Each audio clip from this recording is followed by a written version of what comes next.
I understand that your good self and other senior military leaders met up with the Prime Minister and you intimated about a warning of a staggering £28 billion shortfall, a defence shortfall, and that's despite the extra money coming into defence, despite having known about this changing strategic context. And apparently the Prime Minister was livid since he felt that the Strategic Defence Review was fully costed, fully funded. What's going on there? Can you enlighten us? I thought you might ask me about the speculation in the media about the cost of the programme and speculation over particular numbers. And that's exactly what it is. It is speculation. But what I'm not going to talk about... There's no short... But the question is quite simple. Is there any scenario that can be delivered without cutting current programmes or reducing planned work that's in place that would ensure we don't have any funding shortfall without extra money from the Treasury? Is there any scenario? Can you describe? Are you saying that... what I'm trying to say is there any possibility based on what what you're currently looking at, which doesn't involve cuts to programmes or again putting back programmes for a number of years, which wouldn't bring about a funding shortfall without extra funding from the Treasury? Is there any scenario? So I think your question is that if we wanted to do everything that's currently in the programme and do all the extra things in the SDR, could we do that with the budget that we've got? And the answer is no. I mean, it's painful. It's absolutely true. So basically, we are talking about cuts to programmes. What you have to do is make some judgments about what you prioritise, how big the contingency is going to be. But we are reducing programmes or changing programmes or putting programmes backwards. All of those things are options under consideration. No, but it's important that we I understand exactly what you're saying. I think we all understand from what we just said that you cannot continue the way you are without avoiding cuts to no, you see, I didn't say that, Mr. Twigg. You keep putting that into my mind. You keep using that word, and you keep wanting to. What is helpful for all of us, and I'm very conscious of the support this committee provides to defence and how you want the right things to be done. I'm going to speak. I've been given evidence to this committee for 10 years. I'm going to speak plainly and carefully. Don't try and put words in my mouth. I can understand what you're saying, and people can make their own judgments. But I'll be completely honest with you that we will not be able to do everything that we would wish to do as quickly as we might want to do it within that envelope. But that is a matter for judgment for ministers around the trade-offs that they have to make. My job is to make sure that ministers understand the consequences of whatever is in the programme and that we spend the money on the things that are going to add the most value and make the most difference. I think I'd lay out my concerns in two buckets. The first is in the short term, and I know the committee had a closed briefing session on the Defence Medical Services. And in the short term, we have a number of gaps in specialist skills. So like a lot of areas across defence, high demand, highly skilled roles are difficult to fill. Cyberspace specialists, engineers, and some in the medical profession. And so the work that the head of the medical services and the head of cyber and specialist operations command is doing around financial retention incentives to improve recruitment, all of those is how we'd address that. And that's a sort of short-term problem we need to get after. My second wider point is that if we ended up in an all-out conflict under NATO Article 5 and sustained mass casualties, the defence medical system is not set up to do that. It would have to plug into the National Health Service. It's exactly what we saw happen in Ukraine. And some of you may have heard me speak at Russi just before Christmas, and I was talking about the need for us to think about, at a national level, how we would respond and bring all the levers of government's power and authority together to allow us to do that. And at the moment, we don't have a full plan for how we would do that. Now, I have every confidence, given the way the NHS and the brilliant people in the NHS and in the Defence Medical Services responded historically, that we would do that. But right now, we don't have a complete plan for how we would mobilise the National Health Service in the event of an armed conflict at a NATO Article 5 level. So those are the two things that we need to address. Do you know what? You'll be aware that there have been threats made about the future position or status of Greenland, with the US describing it as President Trump describing it as a national security priority. So within that wider context, have you been involved in any contingency planning on your part, given that what could happen with Greenland may end up shattering the NATO alliance? So it won't come as a major surprise, I suspect, that I have not been involved in plans directly to defend Greenland. What I can tell you is that Greenland is part of Denmark, which is part of the NATO, which is part of our overall NATO area of responsibility. I've heard and seen the reports of what US officials have said about their concern around the security of Greenland, particularly against Russia and China.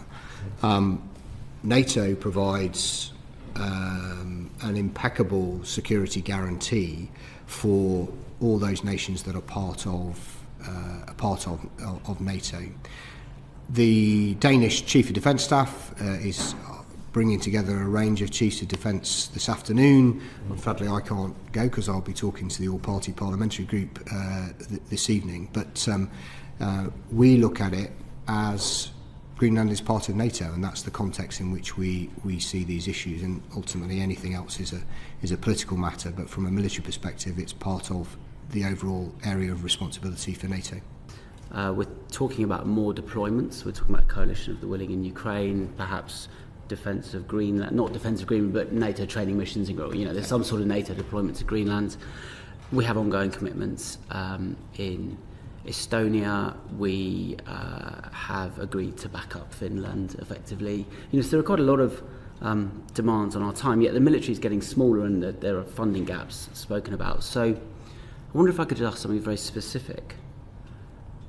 In talking about the coalition of the willing, and figures of 7,500 have been bandied about, which is 20,000 when you do the rule of three to have a roulement.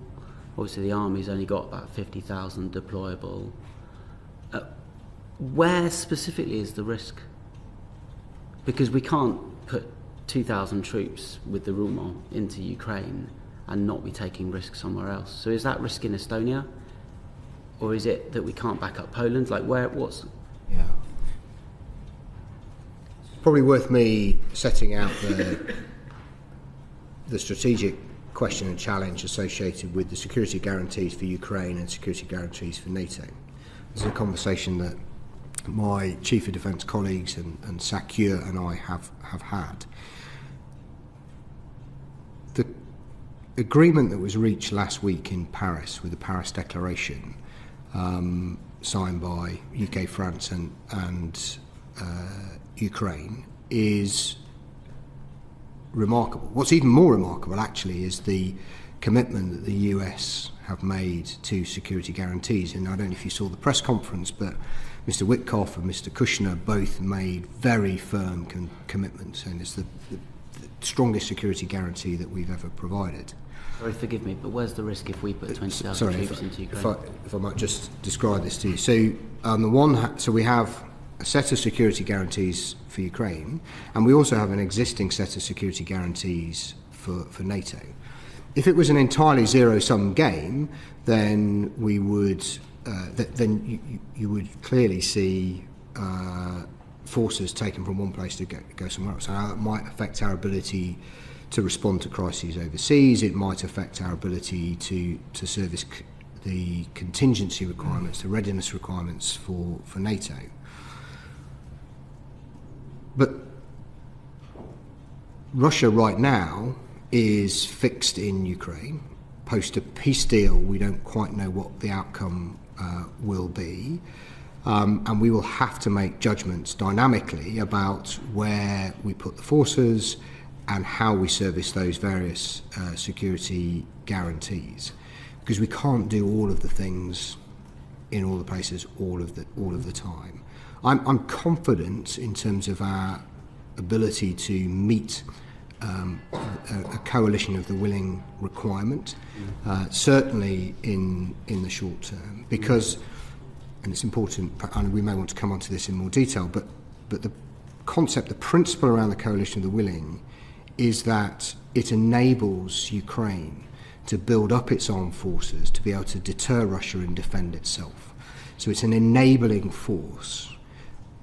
But part of the way in which we enable Ukraine to do that is we offer a backstop alongside the US offer a backstop, and we offer... So very quickly, if I may, you say that it's, I mean, you're sort of quite happy that Russia is fixed in Ukraine. You almost say that that's a good thing. I agree with you. I think it is a good thing.